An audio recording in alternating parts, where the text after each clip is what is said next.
Tes, tes. Tes, tes, tes.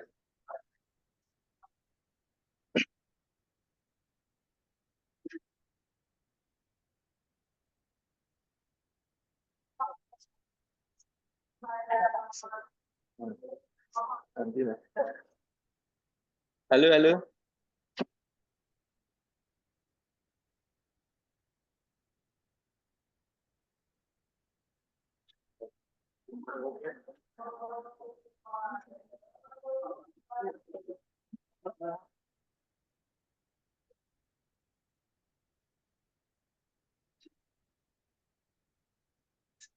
Oh, ada.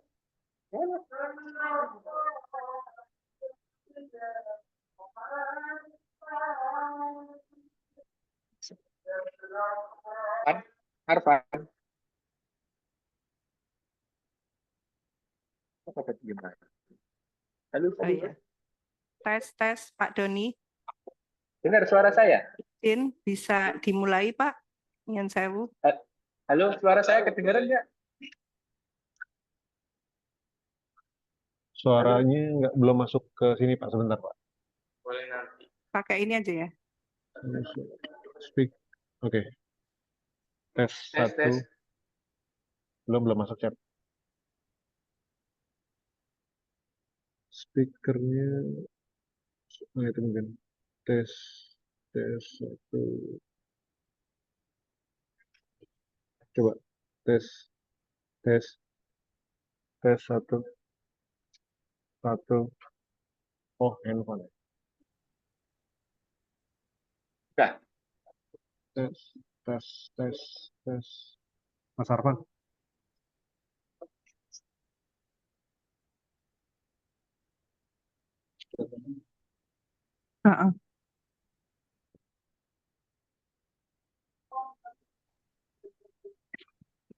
Halo, Pak Doni. Ya, saya dengar. Oh, dengar tapi belum masuk suaranya.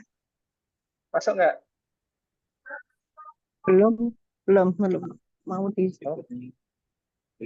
Oh ya, Kalau gini bisa nggak? Pasian dengar nggak? Ada. Nah, pakai speaker gini aja ya. Hah?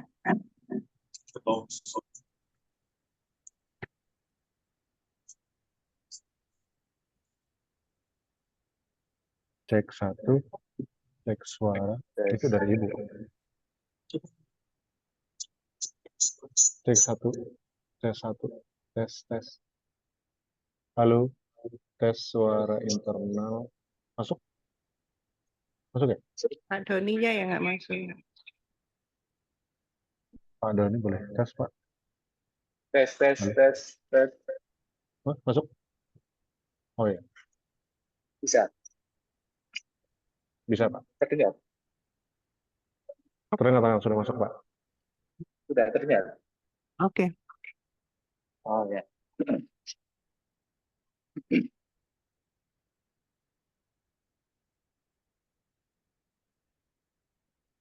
Pak Doni bisa ditampilkan di layar nggak? Apanya? Nggak, ini Mas siapa namanya? Mas Yosef. Ya, oke.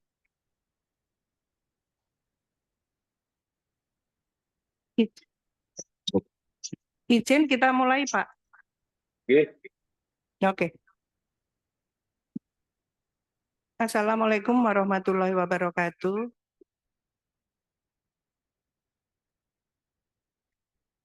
Selamat pagi, salam sejahtera buat kita semua. Good everybody. Welcome to we can call it like wrap up ya for the terminal evaluation meeting today. Because today is the last day of Camilo here in Jakarta, but we still can communicate later on via Zoom. And today, I think the meeting is the chance for Camilo and Pak Wisnu as the terminal evaluation to share their result. And now with us is the team of Directorate Inventarisasi Monitoring Forest Resource Inventory and Monitoring from DG PKTL as the executing agency. So this is the key person in the Directorate of Inventory, Forest Resource Inventory and Monitoring, composed actually by three sub-directorate. The first one is Pak Basirudin here. Pak Basirudin is the in the sub-directorate of monitoring, and Pak Sigit in the also directorate.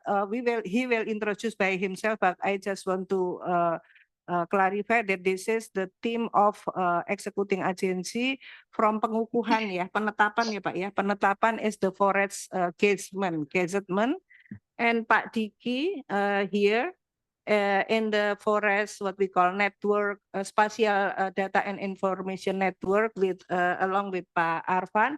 And in the screen, Pak Doni Nugroho is the Subdirectorate of Geospatial Network. He's also the Deputy National Project Director of KalFor project now.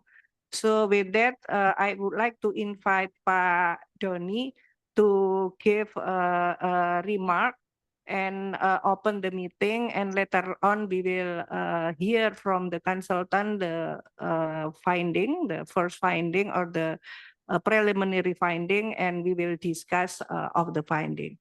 So I think the time is yours, Pak Doni. I don't know whether you will talk in Bahasa or English, but if in Bahasa, I hope Pak Wisnu could help Pak Camilo to translate it in English. Okay, thank you. Please, Pak Doni. Oke, siap. Suara saya terdengar, Bu Isa? Dengar, Pak. Baik. Baik, terima kasih. Assalamualaikum warahmatullahi wabarakatuh. Good morning, everybody. Good morning. Welcome to Indonesia, Mr. Camilo. After the kick-off meeting, which was held on 8 July 2024, then we meet again today. But unfortunately, I couldn't go offline because suddenly the director of IPSDH ordered me to lead a meeting in Bogor. Meanwhile, the director must represent the Director General to NTB, West Nusa Tenggara. And then I will give opening remarks to this meeting. This terminal evaluation activity is very important because after 7 years of KalFor project, we need what lessons have been gained from this project that for improvement for UNDP, JEF, and especially for the Indonesian government, so that the planning and implementation of cooperation from multilateral grant funding is better. After almost 3 years as Deputy National Project Director KalFor, I need to convey the following lesson. First, KalFor support the government programs such as strengthening the management of APL or non-state forest for development area. Forested area in APL could be part of local government contribution to forest and other land use matching 2030. KalFor also supports the government program in achieving polu matching 2030 because it supports local government in managing HCVF, high forest value, and APL. Secondly, KalFor is filling the gap. The Ministry of Environment and Forestry mainly focus on state forest. Therefore, the non-state forest area management is still less priority. Therefore, KalFor successfully facilitates some regulation and piloting activities in non-state forest. KalFor can fill the gap when APBN funding is insufficient. So it fills the gap. For example, when developing SIGAP, funds were insufficient, so that KalFor could have facilitated it.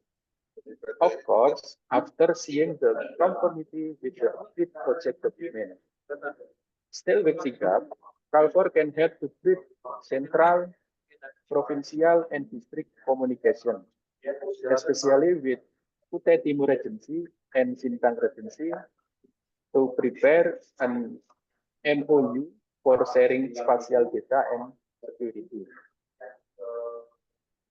Furthermore, I'm pleased to inform you that SIGAP has been awarded as the best innovation for geospatial information utilization by the Geospatial Information Agency, or GIG, in 2023.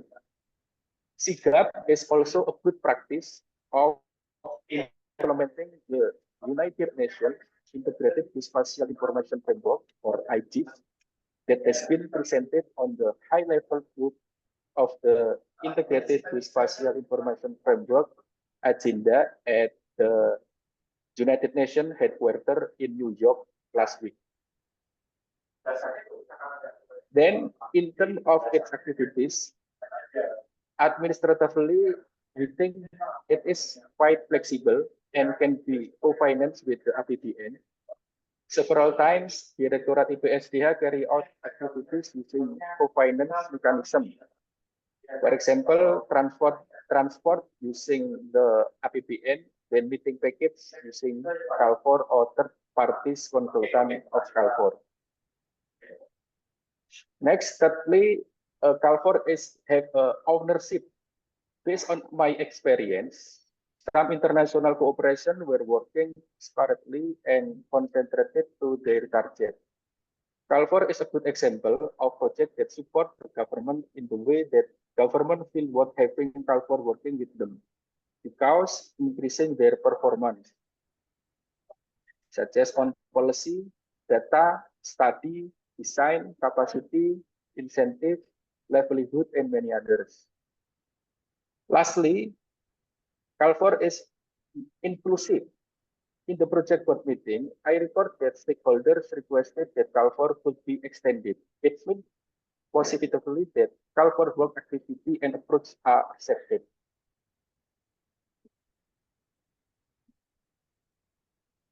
As the KalFor DNPD, I want to get results from the consultant whether our joint work is in accordance with the objective set out in the agreed project document, whether it is efficient, effective, and achieve the expected goals. How will this project benefit parties at every level? Now we are waiting for the result, and we hope that there will be many positive things that can be used as examples or model for the project. I received reports that consultant had gone the field and interview online or offline with quite a number of respondents, including government, CSO, academics, communities, and private companies. Hopefully, the result of the desk review and field visit can be assessed objectively. That is my greeting, and please discuss the result further. Then many thanks to the consultants, Pak Wisnu, Mr. Camilo, and team, the PMU of KalFor team, and also the IPSD team, who have worked hard to finally close this project. Then I also want to hear Mr. Camilo's impressions of seeing orangutan tasting Indonesian food and typical fruit in Kalimantan. Finally, if interviews are still needed from the NPD or from me, please schedule them further. Next, I leave it to Mr. Diki to facilitate this meeting. Thank you. Assalamualaikum warahmatullahi wabarakatuh.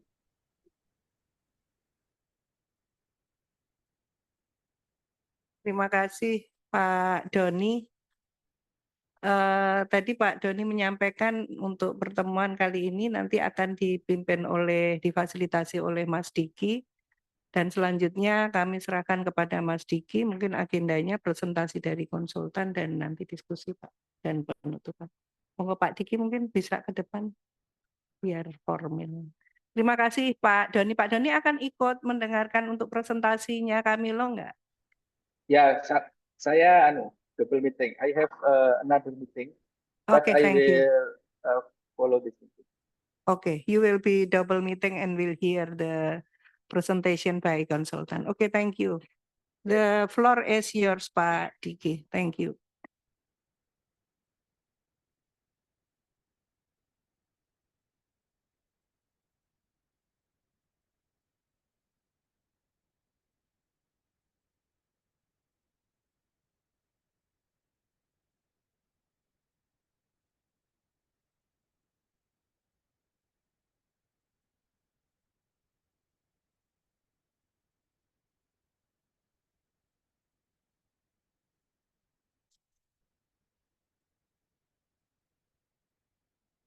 Assalamualaikum warahmatullahi wabarakatuh.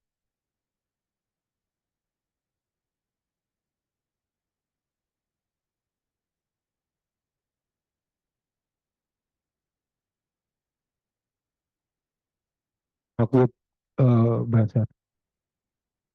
Oke. Mungkin oke. Atau ya bahasa.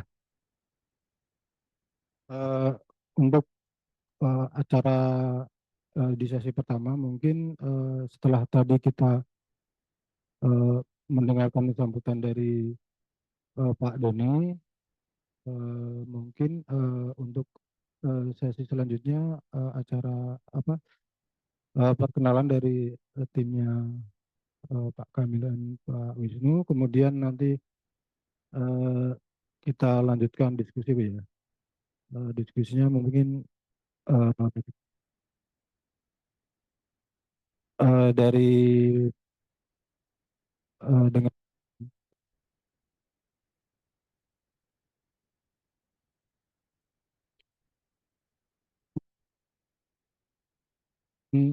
mengefektifkan waktu kami serahkan ke Mr. Kamil. Please, Mr.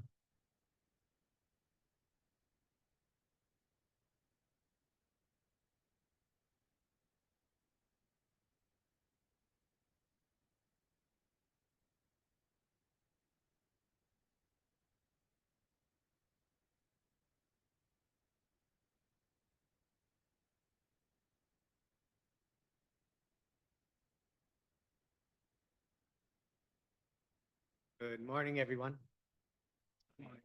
Very nice to be here. Thank you. I'm Camilo Ponciani, as you've gathered already, and team leader for the terminal evaluation of the KalFor project. This is Vishnu. He is the real boss. Okay. No. This is still an open discussion. This is not the final ratings. The evaluation is still ongoing. We are going back. I'm going back to Canada, back home on Monday morning. So we still have interviews next week, and we have to digest all the notes, all the findings, and start writing the report. But we want to take the opportunity to have a debrief and share some of the preliminary findings and results, what we've been seeing on the ground in Central Kalimantan and West Kalimantan, where we visited. Unfortunately, we didn't have the occasion to visit East Kalimantan. That'll be for next time. And give a sense of where we are with respect to the ratings and help you understand the ratings a little bit better. So these are just preliminary at this point. Okay. I don't know if you have the presentation. Yeah. If we can go to slide number 3.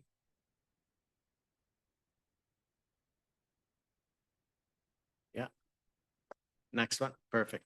So like I said, just wanted to give a little bit of information on the evaluation itself, the methodology, the approach we took, then summarize some of our observations and findings, and then share the ratings and contextualize them. What does that mean versus other projects? And then some preliminary recommendations. Okay. Next slide. Go to slide 5. So we started off the evaluation on the 8th of July. That was when we had our kickoff meeting. The evaluation was divided into 3 phases for us. Phase 1 was the inception planning, where we digested all the documentation and drafted the roadmap for the terminal evaluation in the inception report. And then we moved on to the fact-finding stage. We had interviews starting mid-July, around the 21st, we started fact-finding. We had a number of interviews virtually while I was still at home in Canada with Pak Vishnu. And then starting the 5th of August, there was the field mission. And as I said, we'll go back and finish off this week with the fact-finding stage. And then we will start turning our attention to the reporting phase and draft the draft report and the final report. You will get an opportunity in the draft report to provide comments. And we will then produce a final report with an audit trail of how comments have been addressed. And that will conclude our portion of the evaluation. And then the 4th phase is mainly for you and UNDP to do a formal management response to the recommendations and upload everything onto the UNDP Evaluation Resource Center. So the evaluation was conducted by myself and Vishnu, only 2 people, a national and international consultant. Next slide, please. In terms of the ground rules, we were guided by the terms of reference for the engagement. UNDP also has guidelines on how to conduct and requirements of UNDP supported JEF financed projects for terminal evaluations. We also leverage as part of the methodology OECD criteria and the methodologies therein for relevance, effectiveness, efficiency, sustainability, and impact. The methodology was evidence-based. We need to see and validate things. And most importantly, we need to coordinate and cross-reference things. It's not good enough that we see or read something once. We need to validate it more than once to it to be valid and worthy of in our reporting. Throughout the process, we kept close contact with UNDP, with the monitoring and evaluation unit, as well as the PMU to make sure everything was running smoothly. Next slide. As I said, the main deliverables. So there's a desk review of the documents leading to the inception report, which is the roadmap. There's the fact-finding phase, which consists of virtual and face-to-face interviews, as well as stakeholder consultations, as well as we leverage direct observation. We had the opportunity in West Kalimantan and Sintang to sit in on a meeting to approve permits, village permits, and Rimba Gupung, which is the first in Indonesia. So there was also direct observation as part of our methodology. In terms of the process, there were well over 300 documents that we had to review. There was about 74 stakeholders in total. I'm sure that the number is higher given some of those were with focus groups and with local communities. But we will finalize the numbers in our draft report. About 33% of those interviews were with women. There's 3 months elapsed time for the evaluation, which is pretty aggressive. Usually, terminal evaluations are executed between 4 to 6 months. But I know that you have your final project board meeting in October, so we want to wrap things up before then and give the opportunity to project board to digest and internalize the recommendations. There's more than 600 hours between myself and Vishnu, between the field work, between reviewing, and when we go back home to digest and start drafting, and 70%, 70% reviews were conducted in Bahasa. Okay. Next slide, please. So just a few words. Usually this type of debrief is the part of the evaluation that I think myself, that I don't like doing, because people are very sensitive to being evaluated and don't really understand the that there's a methodology between the ratings and what's a highly satisfactory, moderately satisfactory. Usually projects are in the moderately satisfactory range, and that's okay, because that means you achieved what you needed to achieve with some minor shortcomings. But I have to say that this is really a cause for celebration. This project has exceeded our expectations. It is a highly relevant project. It's a game changer for the country in terms of managing forests. It addresses a clear need. There was a lot of input and discussion and design to address the problem with respect to the APL area and how to add to conservation outside the state forest. It leveraged lessons learned from previous initiatives such as the Red Plus and other projects that UNDP implemented.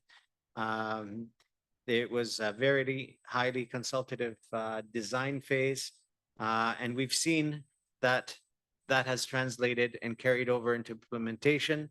There is very high ownership across all levels of government. We'll go into that a bit more at the ratings, which is very rare. Usually projects are good at one thing and things break down along the value chain of government. Things were super tight and incredibly well managed across the whole government chain. UNDP did its part in terms of NIM implementation, and there was oversight missions, and also for me, what stands out, at least from my perspective, having evaluated 25 other projects, is the project management, the way that this project has been delivered, its delivery model by the team, the PMU and the regional facilitators, the government focal points in each of the field. It is exemplary in that respect. And also the way the financial management and the planning, the fact that you guys will be at 99.99% delivered is something to celebrate. Next slide.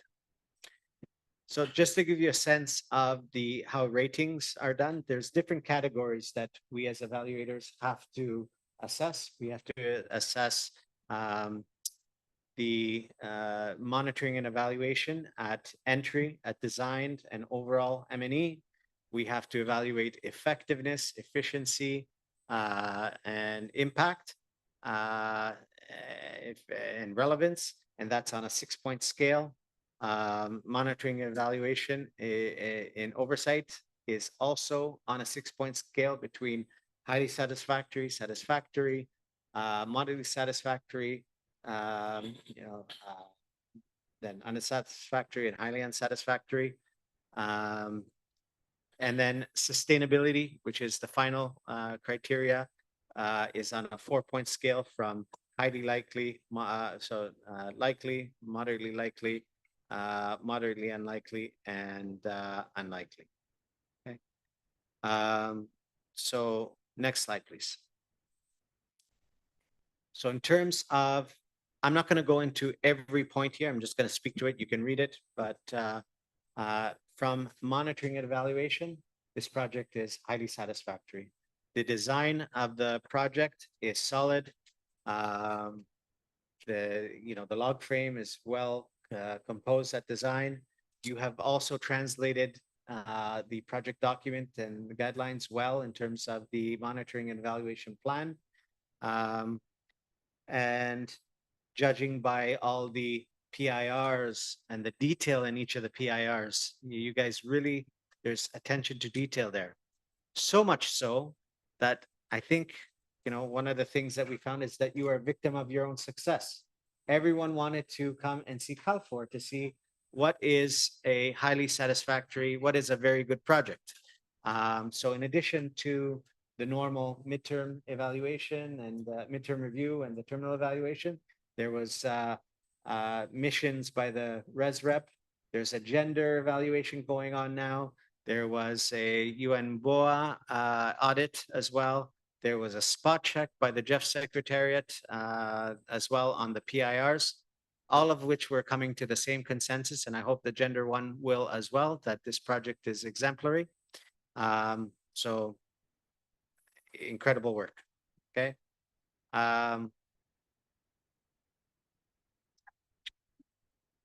So we're not done yet. Everything else is satisfactory too. So in terms of implementing agency and executing agency ratings, again, highly satisfactory. The quality of UNDP implementation has been good. They did what they needed to do for a NIM project. This is a NIM, so it's government owned, but they made sure that there was oversight. They did periodic checks as well. Pacanton, Rabianto also visited and came with us to Central Kalimantan and indicated that there were spot checks like that throughout the lifetime of the project as well. So they did their job and facilitated where they needed to facilitate. So everything's good there. Implementation from the implementing partner, the Ministry of Environment and Forestry. As I said before, the whole value chain from central level, provincial, district, and village level, incredible connection. Usually something breaks down there and something is strong and something is weak. Everything was strong across. The fact that you had focal points from the state level within the FMU, PACDEDI, and also Shayani. These are very competent people. They knew exactly what they do, and they made the job easy for the regional facilitators as well. They could delegate, and they both leveraged each other's strengths. So the implementation partner oversight, I would say, is very strong and highly satisfactory, as well as the overall implementation and execution. As I said, the project management and the delivery of this project was very strong. Very strong project management, very competent PMU, the right combination of skill sets, highly competent and hardworking regional facilitators we saw between PAC Fanton, PAC Nila, and PAC Desi. You had the right kind of structure to be successful, and that's very rare in this type of complex project. Don't underestimate yourself. This project is one of the most complex ones we've seen because it's operating at so different levels. So to get everything right and to manage everything right takes a special formula. And I think this project cracked the code of the special formula. Also, the engagement of the NGOs. So we saw very strong NGOs on the ground in both Central Kalimantan and in West Kalimantan that are able and equipped to take over from the project after it's done and continue with mobilizing engagement with communities. The fact that there's private sector closely engaged as well with palm oil companies that are also invested in success of this project, not only in the APL area, but also in their concessions, and they see that conservation as an important part of their business model that is to be applauded. And also at the community level. There's very strong change agents and champions from this project. Pak Daniel from one of the villages we saw in West Kalimantan in Sintang. And it was the same when we went to the villages in Pangkalambun as well in Kota Ring Barat. So Pada Arif, yeah, Pada. So in terms of implementation agency and executing agency execution, again, highly satisfactory. Next slide, please. So project objective, the project objective of the project was maintaining forest areas, including the biodiversity and ecosystem functions of Kalimantan's lowland and montane areas from the development of estate crops. This was measured in your log frame by 2 indicators, and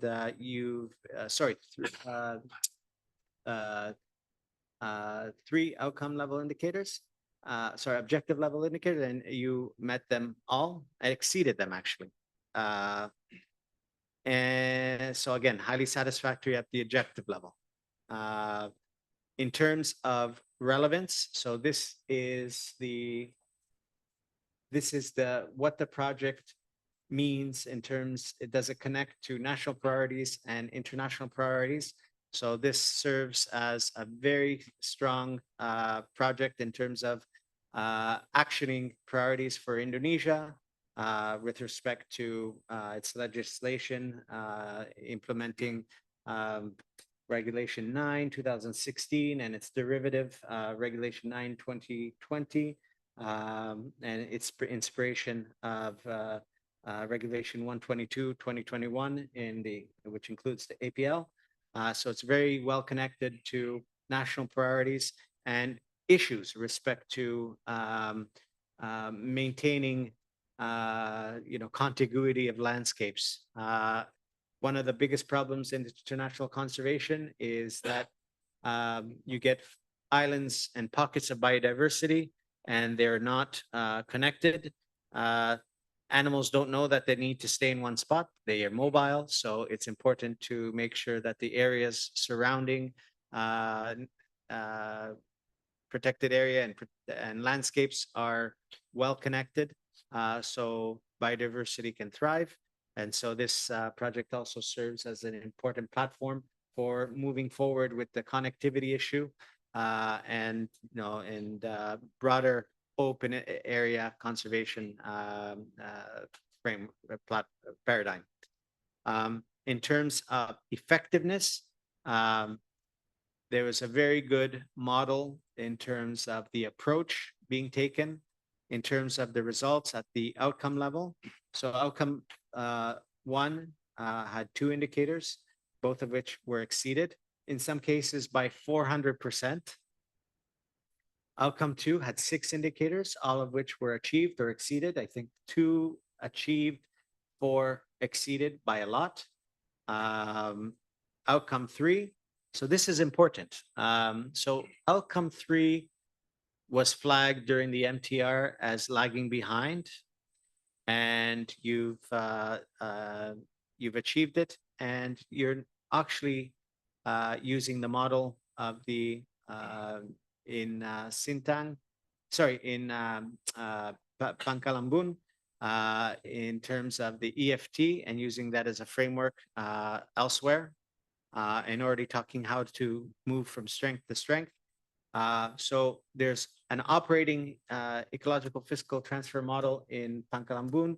There's a framework in other landscapes. So it just needs to be operationalized and funded for it to work. But this is where the project made up for the deficiencies in the MTR and delivered very solid results. And in terms of outcome 4, in terms of lessons learned and gender, this has been tremendously solid. 2 indicators, both have been which have been achieved. The communication, the use of social media, the website, all the communication products have been incredible. Even no, I've never seen in my life producing these type of booklets before to summarize results and using them to socialize concepts to your partners. This helped us as well.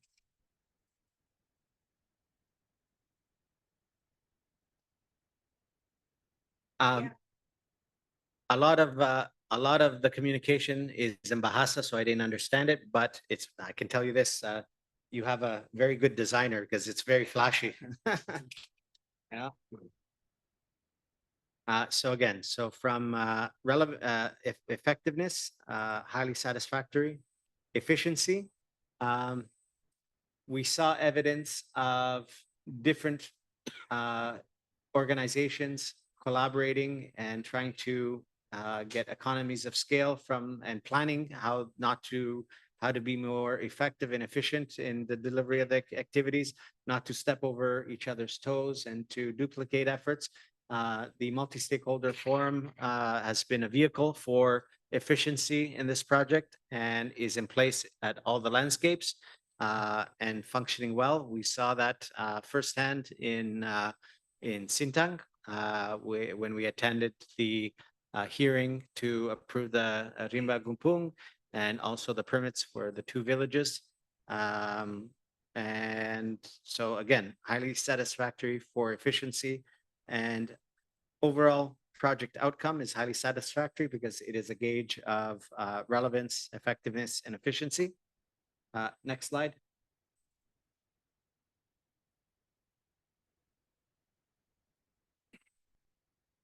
So in terms of sustainability, there's 4 aspects of financial sustainability. Sustainability. One first is financial sustainability. So this project has demonstrated that there's communities in Kottereng Barat, in Kalambun, Pangkalambun. They have bank accounts. They're applying to ecological fiscal transfer. They also have a lot of deriving benefits from non-timber forest products. And so they've been trained, they've been socialized, they're starting to derive benefits from the forest, which it will be helpful in terms of financial sustainability when the project closes. We've also seen evidence of that in Sintang as well, and also in Pontianak as well. We saw some of the non-timber forest products coming out of at the gallery the other day. So financial sustainability is high. Social political sustainability. There's always a risk of changes in vision. There's always a risk that maybe a forest officer, a new forest officer has a different vision, implements legislation that overrides what you've put in. But there's very strong champions and change agents everywhere. We met the Bupati in Sintang, who was a champion of this project. That's just one example. We've seen Paka Ari as well, and also very good examples of in Pangkalambun with Shahani and all of the forest management unit there. So you have the right combination of champions in place in each of the landscapes. In terms of institutional framework and governance, I think the biggest strength there is all the regulations and legislation that you put in place between the Rimba Gupung and all the village level decrees and regulations, those, will endure beyond this project. They've all said that they will continue implementing and honoring those legislations and legislations. And there's also opportunity for, we've also heard discussions that the FMU is already discussing with national level of how to leverage conservation and customary forest and how to use regulation 32/2024, which is derivative of regulation 5 of 1990 to do social forestry in the customary forest. So you're already thinking in terms of next level. I know there are also projects being developed under the Jeff 8 that will use examples and lessons from this project in other areas of Indonesia. So the model is continuing. So sustainability is highly likely. Actually, should be likely, not highly likely, because there's only 4 points. So that's the highest likely. Next slide, please. So this just shows that in 2020, the GF did a assessment of 134 projects, and they compiled, what the ratings were. If you look at highly satisfactory at the top, the little sliver there, only 1% of projects receive highly satisfactory. So it's very rare. Okay. Most of the projects receive, you see, either satisfactory or moderately satisfactory. So you are within the top 99% of all Jeff projects. Okay. And I can tell you that out of 25 projects that at least I have evaluated, this is only the second time I've given highly satisfactory. Okay. And not because I want to give it to you, because you're nice people. You guys earned it and you deserve it. Next slide. We'll go to slide 16. Okay, so here's some of the recommendations. As I said, these are just draft. For now, we have to go back and clean up our notes. Vishnu and I have to discuss, agree, and maybe augment some of the recommendations. So these are very rough and preliminary. It's where our thinking is right now. There might be more, there might be less. So this is just for the debrief today. So the first recommendation is that UNDP and the Ministry of Environment and Forest and the PMU need to do training. You cannot let Ibu Lakshmi leave and retire until she has transferred her approach, her project management approach to other projects. I know that has already happened in some cases, but it needs to be more institutionalized, because whatever secret sauce or formula, she was able to crack it. We've seen evidence of every day she directs the priorities for the day. At the end of the day, they document what was done. She is on top of everything, coordinating different people. She was, she selected the right skill sets, the right delivery model. And it's not just her, the PMU, we saw other, the PMU people, very competent people. So that intangible asset needs to be captured. Okay.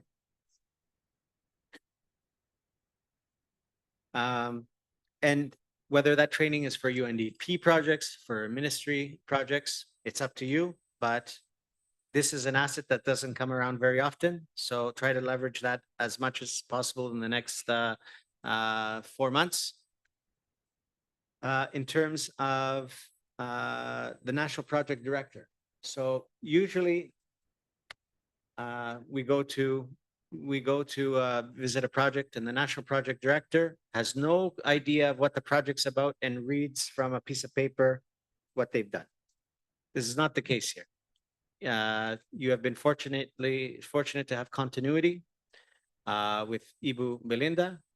Ibu Belinda knows the project inside out. She knows the project document. She has visited the field. She has built relationships with the people. She and Ibu Lakshmi know exactly where they need to operate.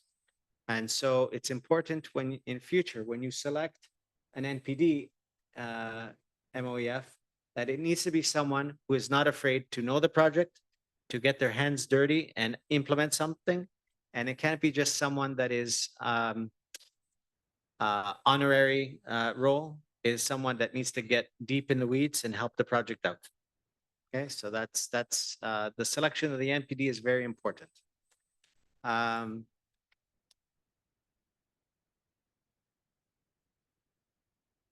So the third recommendation, there needs to be some handholding for the local CSOs and NGOs that they are able to continue the legacy of KalFor, so that communities aren't tempted to, when the project finishes, to extract resources from the APL and continue deriving benefit while sustaining it. So there needs to be a few meetings, between now and the end of the year to make sure that the CSOs have the right skills. If they need to do fundraising, help them with fundraising to help continue to sustain the investments and legacy of this project. So we've seen a good model of the EFT in Pangkalambun. The EFT model is not as firmly entrenched and working and operational in the other landscapes, but the framework is there. There needs to be find a way for some minimal budget. All you need to do is create an incentive.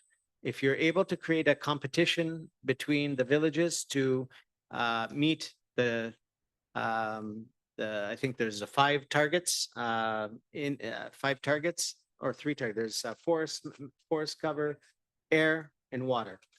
Okay.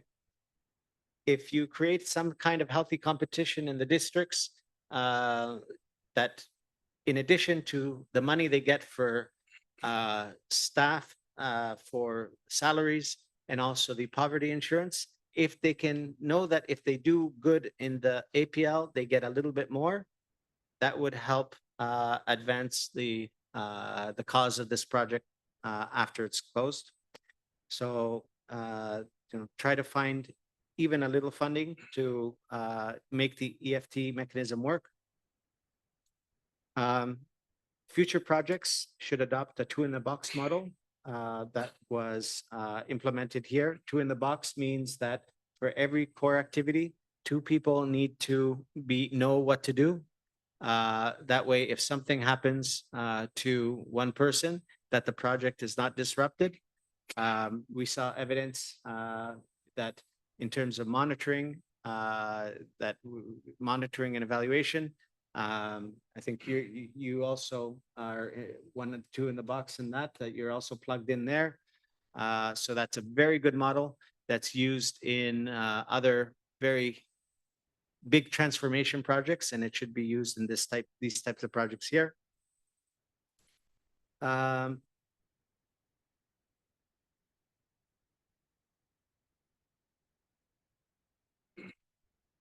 So one of the recommendations is also to develop and further implement the carbon stock, making sure that the APL is not just for conservation, but is also a carbon sink, and try to calculate the benefits of that carbon sink post-project. I mean, this project has a framework of greenhouse gas mitigation, but it needs to be strengthened and nurtured as well. And that can be done through agroforestry, through and different rehabilitation of the APL as well. Okay.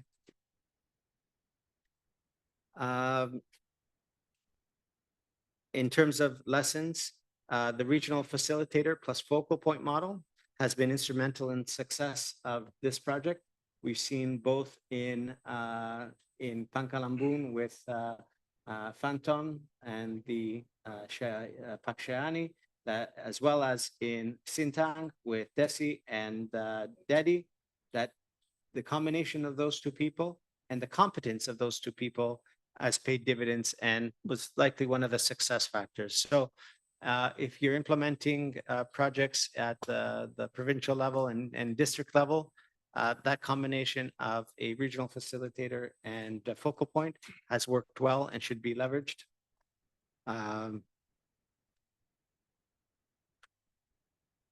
Yeah, so the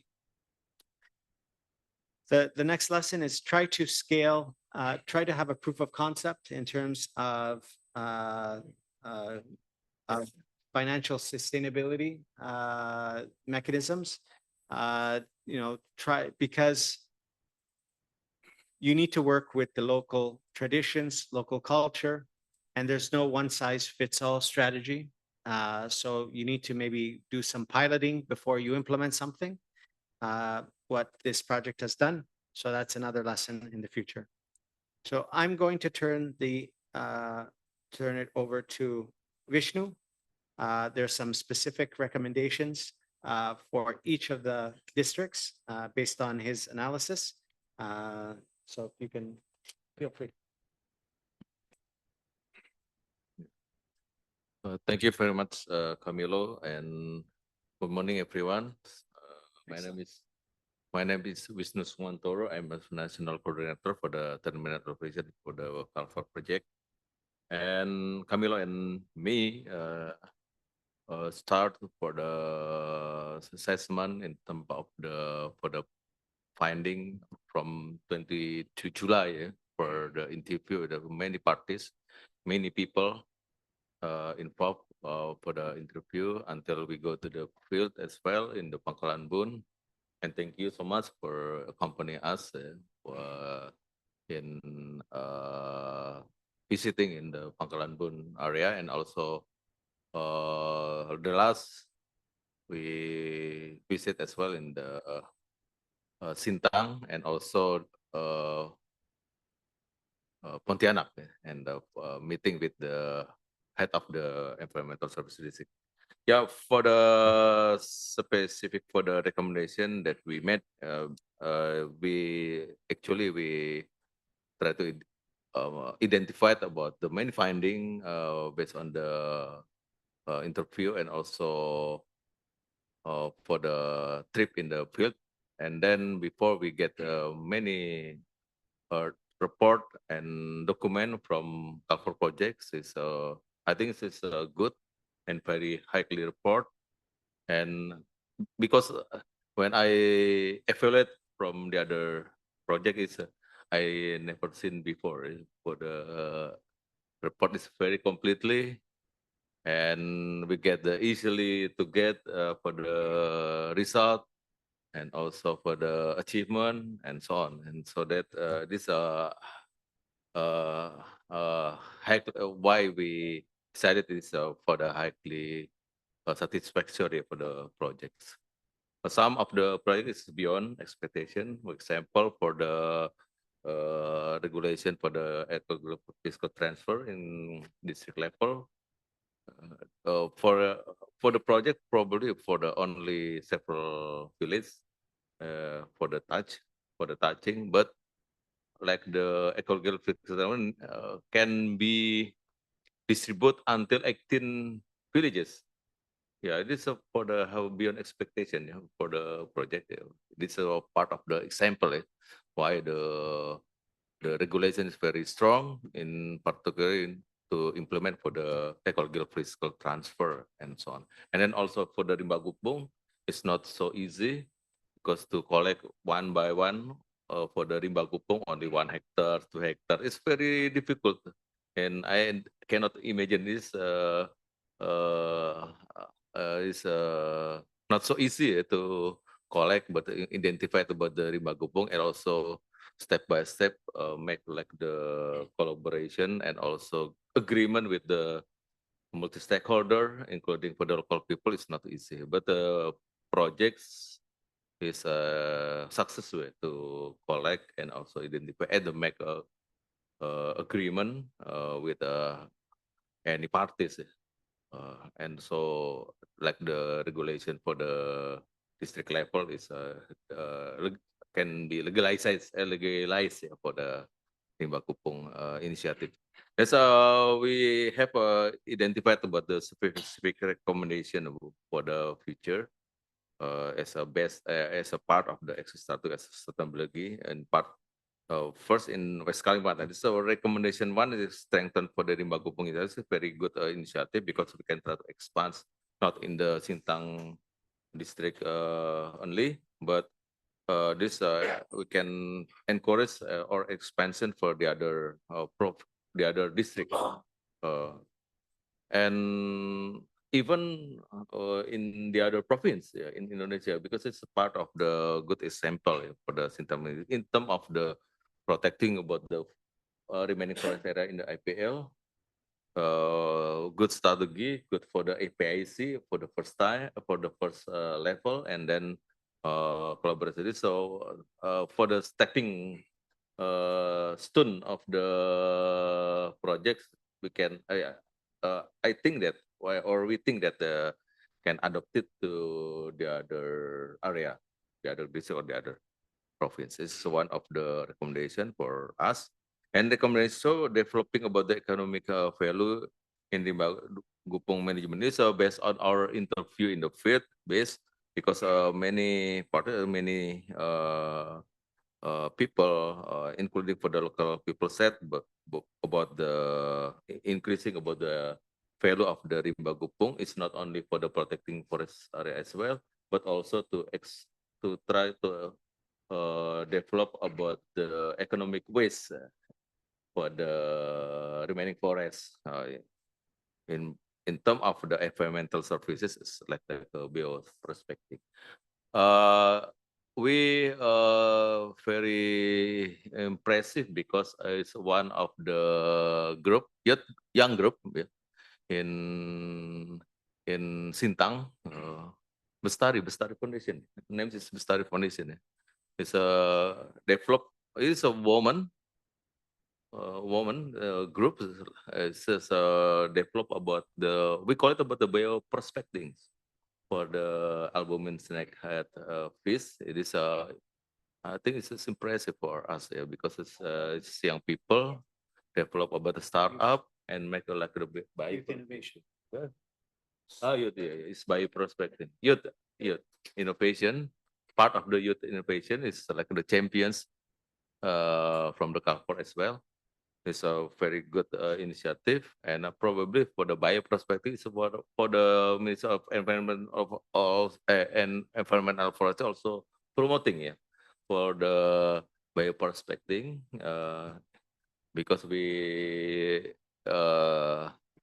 get or accepted for the one of the initiative in the KKH. KKH for the Biodiversity Agency in the Ministry of Environment and Forestry. Bu Indra before said about the how to promote about the bioprospecting. There is a just still about the discussion and still like the only initiative, but in the project, KalFor project, they made it and implemented it. Yeah. So that is one of the example to promote for the bioprospecting in the Ministry of Environment for the initiative. And recommendations for the promoting about the customer forest status. It is for the recommendation from the head of the Environmental Service Agency. This is from the Rimba Gupong initiative can be made to the customary forest initiative on the future in managing by the in collaborating with the provincial level, district level, and also for the Ministry of Environmental Forestry as well. For the social forestry scheme is this probably is not easy because like the customer forest initiative in terms of the legalizes is longer, yeah. Particularly need identified and need acceptance by the Ministry of Environmental Forestry. But if we can try to make one of the two area as a pilot project for the customer report is things better inside the apple area. And then recommendations 4 is for the encourage for the adoption of EFT or ecological physical transfer, not in Pangkalmer, but the other area, but the other sites, or in the other district level or province level, because it's one of the good initiative. Yeah, we can expand to the other area. And recommendation 4 for the enhance of for the public-private partnership, because when we interview in the field, we meet with the one company. It's a very good company. They have a ESPO certification, and also they they have identified until 1,000 hectares as a recommendation for the company, but the agreement only for 300, still 300 hectares for the remaining forest inside the concession area in the APL. So this for the HCV initiative, for the company or the private company, so very good. And they are also collaborate with the local people to develop about the non-timber forest product in terms for the initiative in the remaining forest inside the concession. And then for the enhancing for the we call it about the public partnership in terms of this. I think it's very important, not only for the one company, but probably expand or to adopt it to the other company inside the area. So for the central competence, is number recommendation 1, because for most highlight issue for the implementation about the EFT. This we call it about the hike or the beyond expectation, because for the regulation involved for the active one of the villages, so that this is very effective, because they have like the online to monitor and evaluating about the process of the EFT, not in district level, but also in the national level as well, directly to check about the implementation of EFT in online. Yeah, so this very good initiative and very effective ways.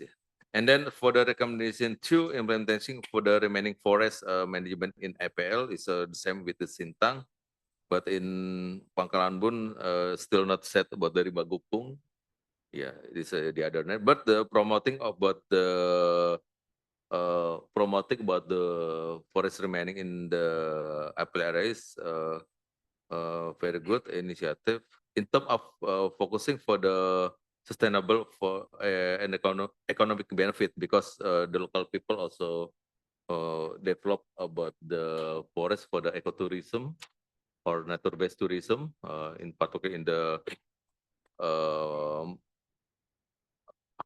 what's we call it about the forest? I forgot it. Ladang Mandala Jaya is one of the good initiative to develop about the nature-based tourism inside the remaining forest. They have until 16.7 hectares for the forest, and they protected and also use or utilize of the remaining forest for the nature-based tourism. And the implementation is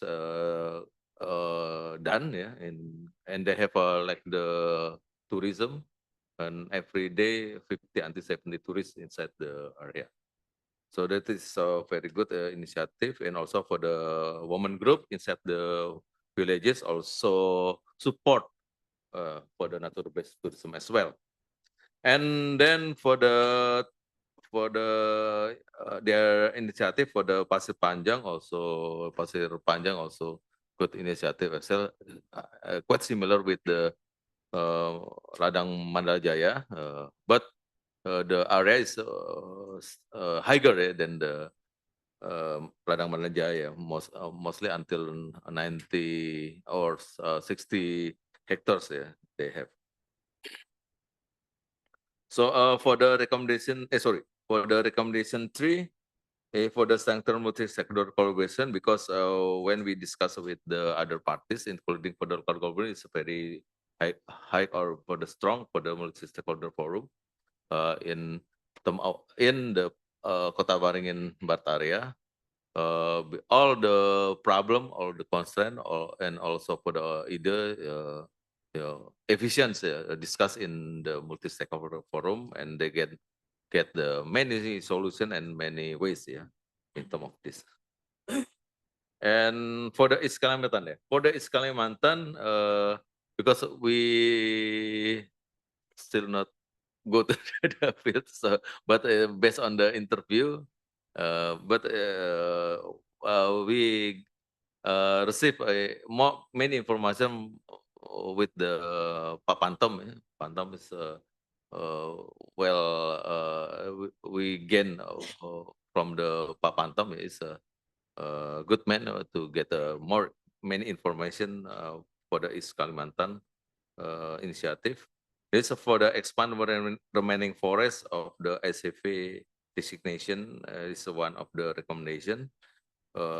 Encourage for the expansion for the high HCV area in province because the provincial level state and for the recommendation to the provincial level in 600,000 hectares, approximately 600,000 hectares, and for the agreement for the 400,000 hectares for the ICV area. So that in Kutai designation of or recommendation for the 75,000 hectares in Kutai Timur on South Kutai, in East Kutai, and then for the district decree in legalized for the 48,000 hectares, but still remaining for the 20 or 15 until 40,000 hectares remaining to legalize. I think for the recommendation like this to completely for the 75,000 hectares.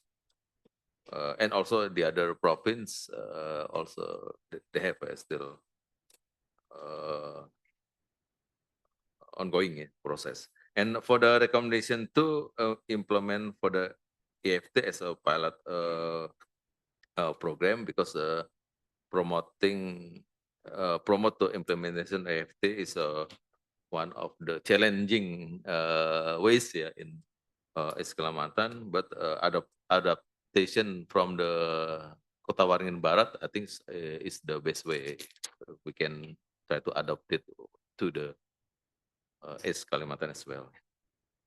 And recommendation 3 for the HCV area value, enhancing for the SCV area value is focusing on the real and practical initiative to add value for the HCV areas in ensuring for their conservation and also beneficiaries for the local community as well, because it's important also in the East Kalimantan. It's for the detailed recommendation is still preliminary, Bu. Yeah, probably you can try to check again for the recommendation. It's like this until now.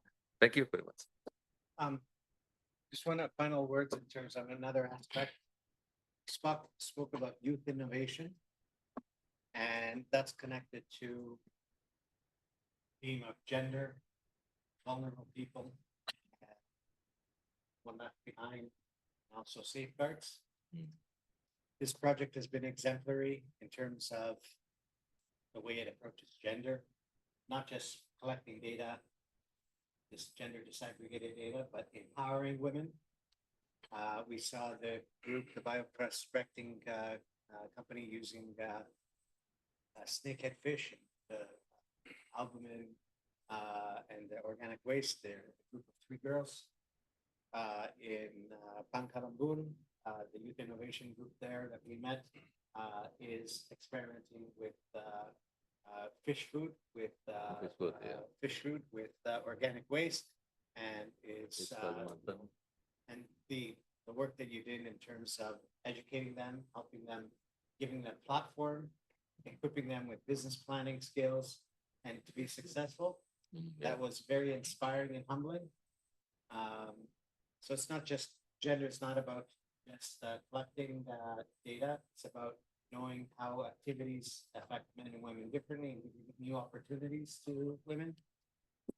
We were impressed that you've incorporated blind people in some of the community discussions, as well as mute, deaf and mute, when you did your hybrid COP discussions in Glasgow or Madrid. And also the safeguards, making sure that there's a grievance mechanism in place, doing free and prior informed consent, and making sure that it's not just that doing a safeguards plan, gender plan, it's making sure that those are implemented, which this project has done well. So I want to give credit to those aspects because only very seasoned projects and very good projects are able to do well in that category. And this project has done exceptionally well in that Yeah. category. It's for the youth people, also for the Kalimantan. It's one of the initiative for the startup as well. We call it about the jejak baik pohon. Jejakbaikpohon.com is a very good initiative for the young people because we make like the website like to get about the funding, like the crowdfunding from the other parties, so that they collaborate with two companies. It's like the public-private partnership as well, but in small scale, in Bank Indonesia, and also for the one of the area is what? Paragon, in Paragon for the mangrove rehabilitation initiative. Yeah, I think so. One of the young people and implementing for the public partnership. Yeah. I think it's a very good. That's it. Very good job. Good.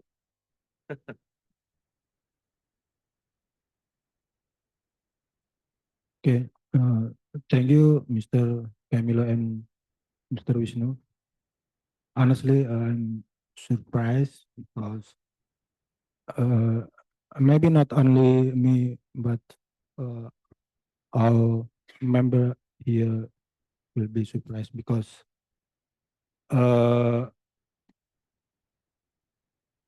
your thank you for awarding for this project because if I can resume your presentation, this value for this project is very highly valued, and as long as you have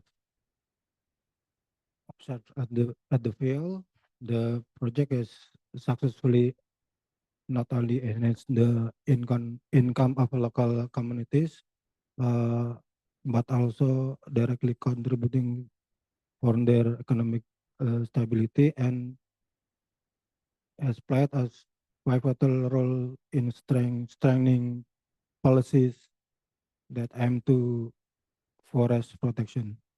Because in the beginning of our motto is preserving or keeping the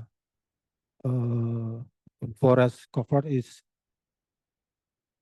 how to say much easy than if we rebuild the forest for in the beginning. Okay, so we can continue to discuss. Yes. For the first opportunity, I want to maybe to question or to comment, please.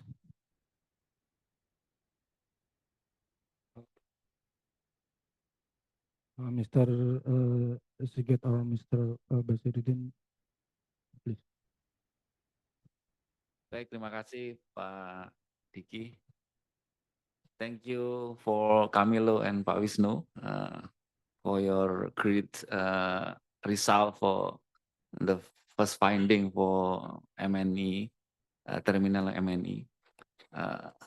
My name is Sigit. Actually, I am the team of the MNE in internal of Ministry of Forestry.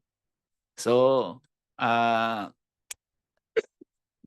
accompany this project still maybe in since 2017. So almost 7 and 8 years to accompany of this project. I think this we give appreciation for this project because always get the highly satisfactory from the MNE from UNDP. You know that in the first project, I accompany in the project document.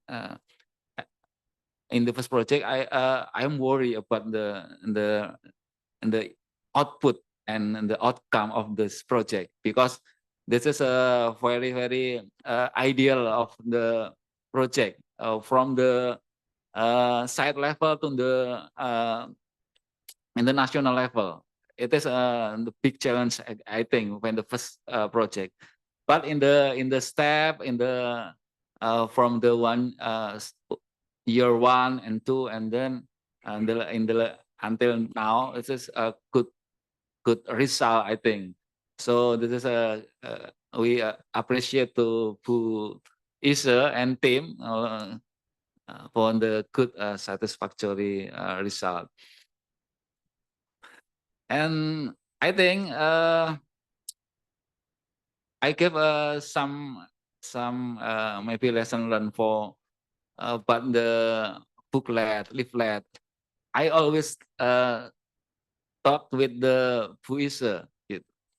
We should give outreach media for the result of the project because it is the most important to communicate with the other, with the public, and also with the decision maker, because this is the project is good result from the site level to the national level. This is important to share, to communicate with the decision maker. This is important to replicate or to scale up to the national level for in Sumatra or in the Papua, for example. I think this is a good for and we always push to Mas Fian and Mas Joseph to create more good booklet from visual and also the wording to easy to catch of the result of the project. And Camilo mentioned that in the presentation, you mentioned that in the first step, slow start in the project because F-peak problem. I think this is to be in the last, to be the lesson learned to us. Why in the first step on the F-peak is a problem to project. This is to be lesson learned for another or for the next level on the next project, how to solve this problem, because this is I think crucial for another project, especially in the site level. This is I think we need a more detailed recommendation for this problem for in the first step project. I think this is enough from me, Camilo and Pak Wisnu. Thank you very much for your MNE terminal evaluation for this trip. Thank you. Okay, please. So let me respond to your two interventions there. The first one regarding you were in the project document, you thought it was very ambitious. So one of the questions we asked a number of people is that when you were standing back 7 years ago, 8 years ago, looking at the project document, did you think it could be accomplished? And most people said no, that they said it was too ambitious. They were scared. They were nervous. So the fact that you not only achieved what was in the project document, but exceeded it in terms of the indicators, sometimes by 400%, is just testament that, you know, what can be achieved when you have the right formula and will, ownership, that you can go beyond what's just in a project document. So you started off with something that you said, this is impossible to do. And you ended up with highly satisfactory. There's something there that needs to be studied of how you got from something that seems so overly ambitious and not possible to exceeding. Okay.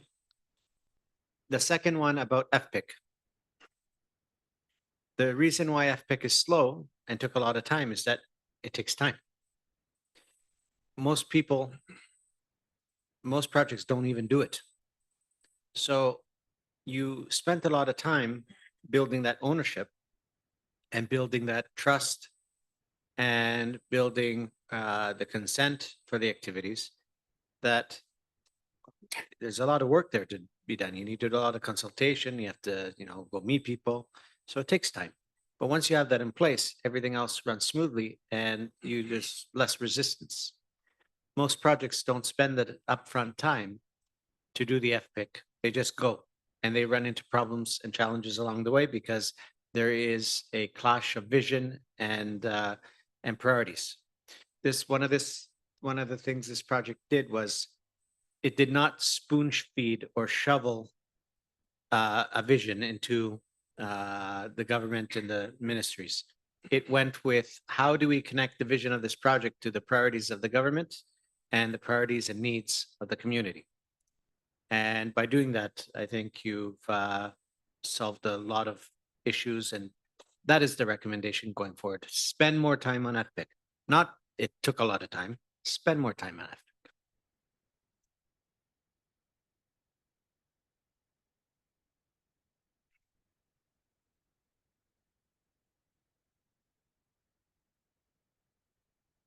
Okay, thank you. Mr. Kamalo, is I can resign is so we can learn by how to uh, start in the first step and how to build a trust, because a problem is maybe develop in our journey, but the trust is very important to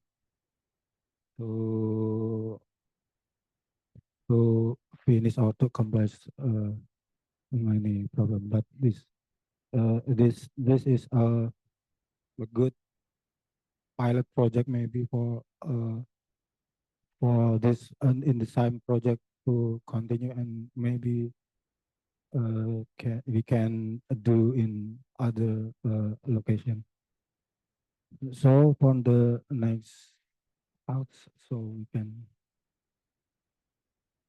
for Mr. Bajarudin, please.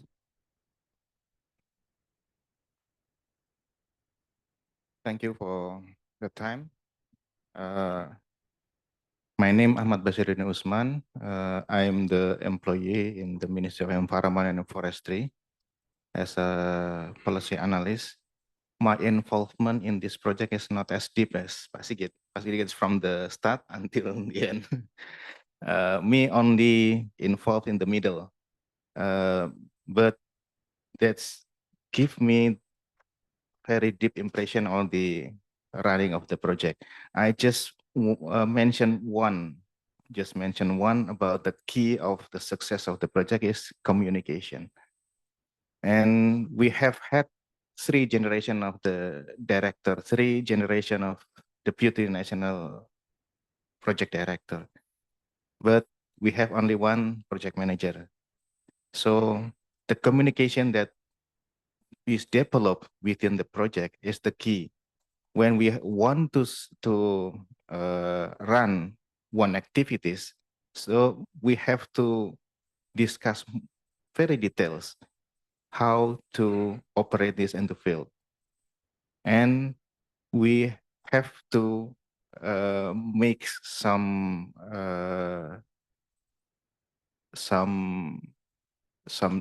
plan when let's say the plan B or plan C, if this activities is a bit difficult to achieve, so we have another plan.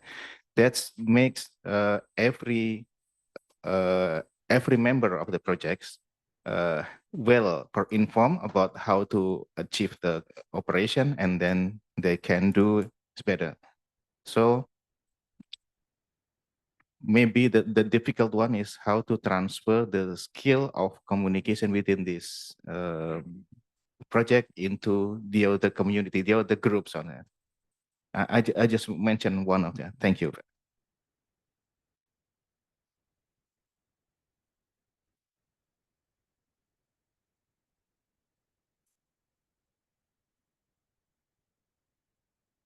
Okay, or the last comment or last aspect. Oh, Mas Ed, please. Morning, everyone. Let me introduce myself. My name it's Nati. I'm together with Pak Basirudin. We involved in KalFor just in the middle of this project. For the first of all, I want to say congratulations to KalFor. Get the highly satisfied for this assessment. And also one of my comment is this project is so the most flexible project that I have involved. The most flexible and the most adaptive mechanism. In my experience, in my opinion, Indonesia facing the pandemic, COVID-19, and also facing the omnibus law regarding to job creation, and this project can facilitate many things between that periods, and many regulation also supported by this project. And yeah, some of other project it's strict with the mission and the purpose of the project, but not sometimes not fit with the aspiration of the users of the society. But I think this project can fit in the what we want, what the user want, or what the society want. It's the plus point for me. That's my opinion. Thank you for the time, Mas Diki. Thank you, Mas Ed. The next comment maybe from Bu Laksmi, please. Thank you. Actually, I cannot say anything because the result is I don't expect almost all of the what we call criteria or indicator is highly satisfactory. Almost all, yeah. As you mentioned, that probably some of it is left behind, and if you see independently and also not any intervention to get it. And because from your presentation is 70 participants and also 300 documents show this is the real result. I'm very proud, and this is not only because of the PMU. I think the most important is the government. I think as also Pak Basirudin said that the communication in information, I think the most important also the leadership of the government and the leadership of the government, as you also stated in your recommendation, choose the good NPD, National Project Director, is also very, very important, because without that, I think the PMU cannot do many things. So we are, as also UNDP and GEF said, that the project is only facilitator. As also Mas Ihit mentioned, that this is flexible, adaptive. This is should be see in the positive way. Even though this is flexible and adaptive, we should always make sure that the request of the government is meet or what we call align with the project document, because somehow I thank to DG OPKTL, because their request not outside of the project document. They actually request is still in line in the project document. Yeah, yeah.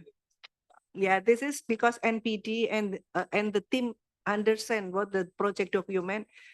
So they request the what we call the facilitation based on this document and meets and needed by the government. I think flexible and adaptive we can see from that.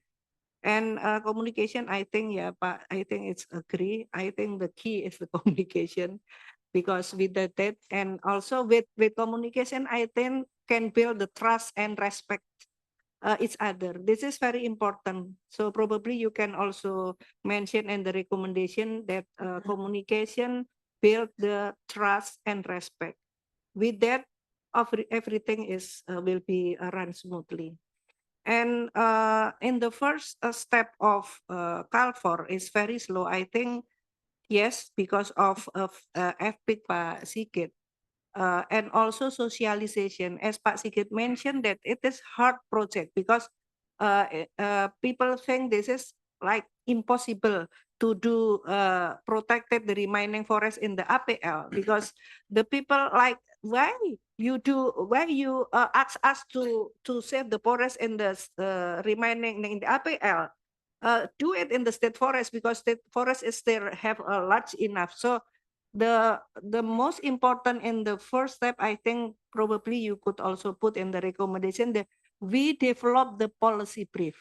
Remember Pak Sigit. Pak Sigit is the one who's the key to develop the policy brief. We have 4 in the beginning policy brief. The first one on the policy, on the regulation. The policy brief share to the all stakeholders, make them understand the importance of remaining APL, because if we plant the tree, the cost is very high and the risk is very high too. So the result will be very difficult to achieve. So why you didn't protect this remaining forest in APL? This is, I think, the policy, the first one. And the second policy brief is stakeholder engagement. We develop this policy brief and share that, as Pak Camilo also make in the recommendation, that stakeholder make it efficient, and also make everybody can sit together with the different perception, have the one purpose. I think this is also the key. So the third one is incentive mechanism, policy brief. Why need the mechanism incentive for people who protect the remaining forest? The third one. And the fourth one is the gender and social inclusion. So we have the policy brief for in the beginning and share to everybody. So this is probably one also the key, so everybody understand what the stand for and have the same perception. And after they agree with that, so we try to implement all the project and run smoothly because of it. So probably this is my additional. And for the customary forest, Pak Wisnu, probably I should ask Pak Sigit, yeah, because with the new regulation on Undang-Undang Konservasi, yeah, there is an area of preservation. So probably if I might also ask Pak Sigit whether the Riba Gupong or protection area in APL will be the customary adat as suggested by Kepala Dinas, or probably with the new regulation could become the area preservation. I don't know. Probably this is also the option, Pak, for APL and for asset area. I'm in a mixed feeling, so I can talk a very what we call runut, yeah, what we call yeah, step by step with the blended, so mixed with the administration with others, but hopefully as I mentioned before, I believe that your independency and your work and we have the highly satisfactory result is true. It's true. And thank you so much. And hopefully also Pak Sigit and Pak Diki, you could also what we call give this message to the decision maker, not because of me or my team, but if it is right. So the KalFor project probably become the model or the example to be replicated to the other project, how they run to make it efficient and transparent and effective and have the good result. Thank you again, and thank you for everyone here. I think all of this participant is part of the success of the project. Thank you so much. Makasih Mas Diki.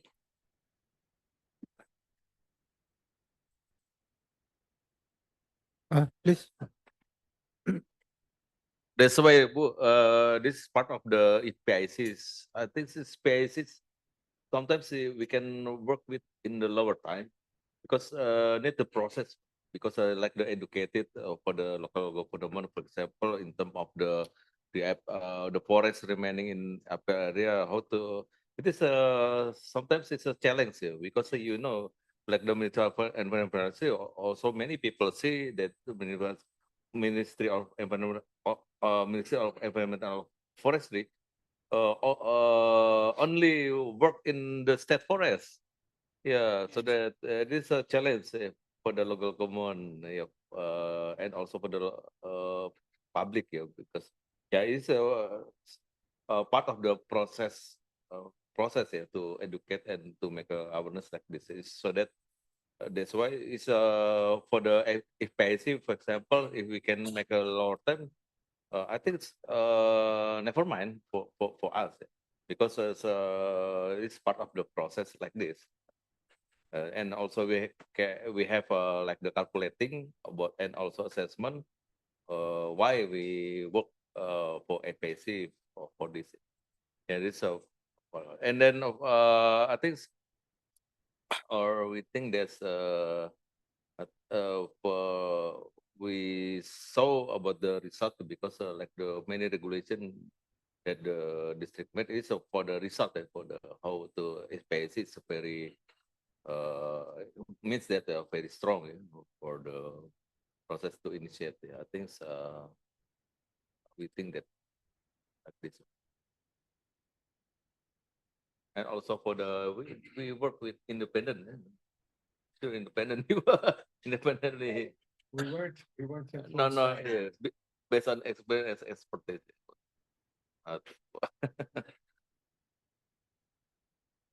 Okay, thank you.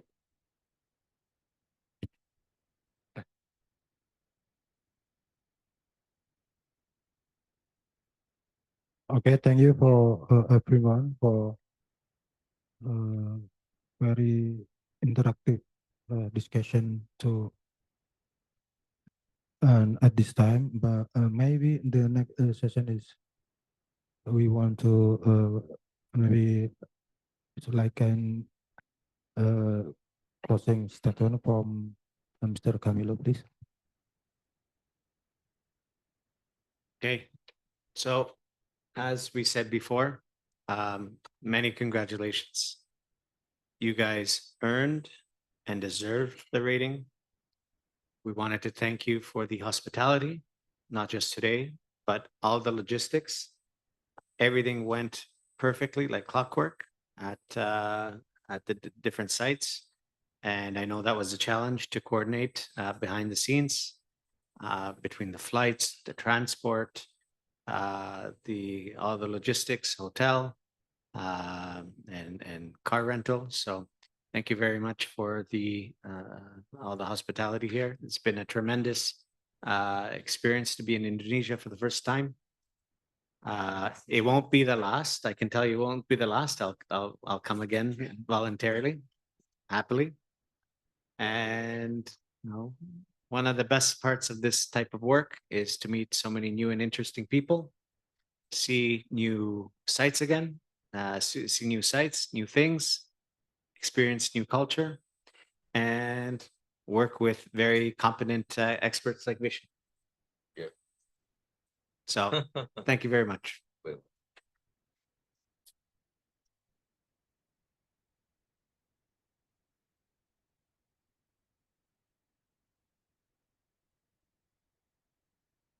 Okay, thank you very much for Mr. Camilo and Mr. Vishnu for the discussion, sharing, and other comment for us. Is will be a maybe nice moment for us to make our step in between governments and community to make our forest better. Maybe upon this is our last session, but we can meet in the another event maybe.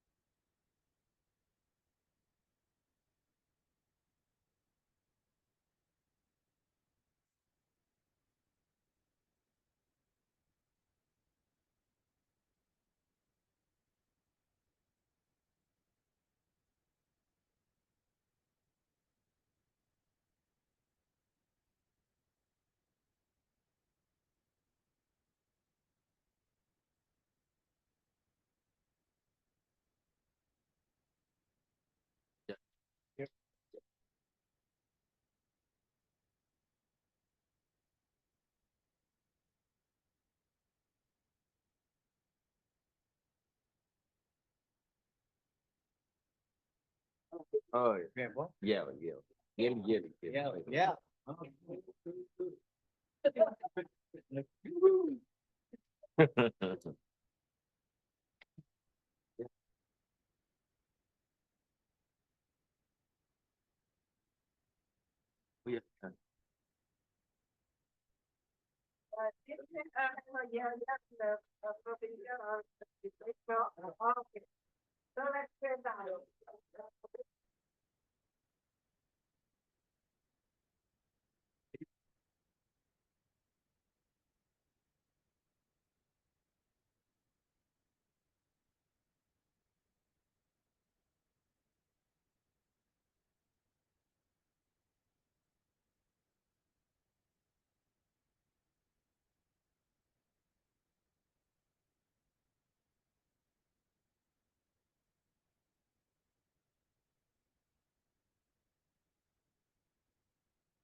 Yeah.